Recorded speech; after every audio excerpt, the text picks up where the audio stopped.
Hey, hello there again, everybody. Steve here with Lucille.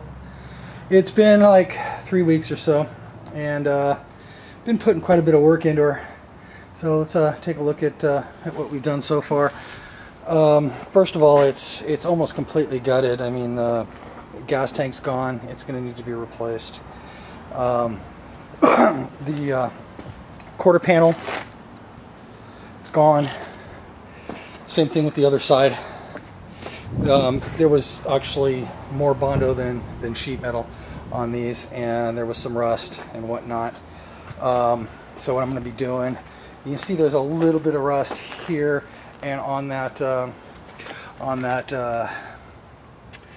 inner wheel well. So I'm going to need to replace those as well.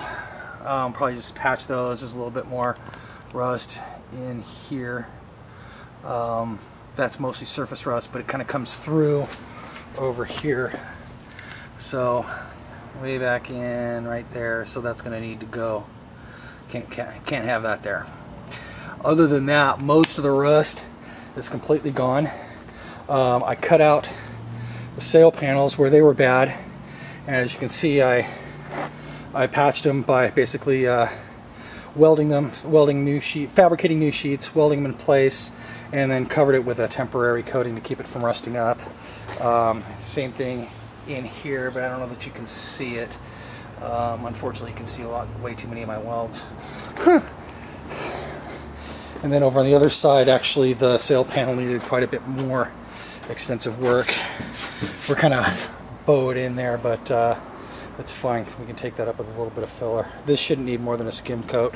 What I did was I pounded the edges in some, and then I lap welded it with some weld through primer, and yeah, everything turned out pretty well so far. The interior is completely gutted. This is just sitting here so that I can move the car in and out.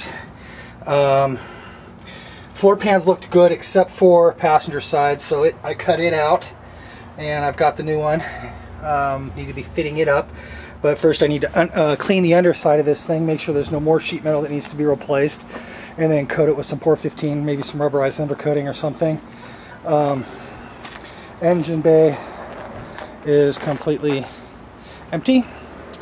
I've got new radiator supports because these were just bent like crazy, so I got those new. I got a new apron for the battery for this side and for this side, because that's kind of mangled, so I'm replacing those aprons. The fenders are actually good, believe it or not, so I'm going to go ahead and reuse those. I'm going to have to order some new doors though, because some idiot cut speaker holes. The one thing that I'm really happy about is there's no rust in here. In the vents, there's almost always rust there, but there isn't this time. Now I'm just kind of sanding down so I can see. You see the gray spots like here and here and here. Those are spots that obviously need body work. Here, here, here. So I'm kind of going underneath them with a hammer and dolly, doing as best I can, and then I'll put a skim coat of filler over it when I'm done. This side over here was completely bashed in. I mean, it was crazy.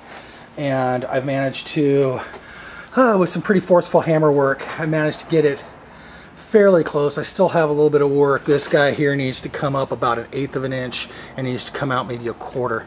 So, but it's tough, man. It's a tough piece of metal right there. I need to do a little bit more shaping around in here. I got the rough shape, but it's gonna require a bit more. And the floor supports were completely jacked, so I've got a pair of those, and that's my new floor pan. I also picked up a cowl hood, which I think is going to be really cool. Obviously I got to strip it down, and I'm going to use panel adhesive to connect the hood and some 3M stuff to do that. There's one of my aprons, and I have miscellaneous parts all over the place. The engine. It's upside down at the moment because I just pulled the rotating assembly, but there's my 351 Windsor block. It's actually in really good shape. I'm thinking about going with the 393 bore and stroke kit, so it'll bore at 30 over and put I think 3.85 stroke crank.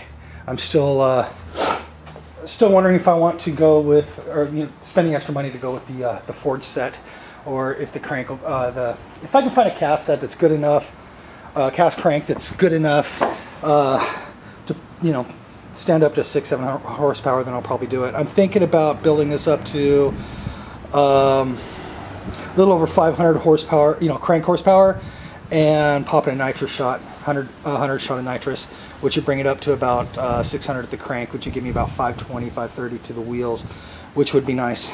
So anyway, just wanted to give you an update. That's how she's looking right now. And yeah, I'll talk to you guys again soon. Take care.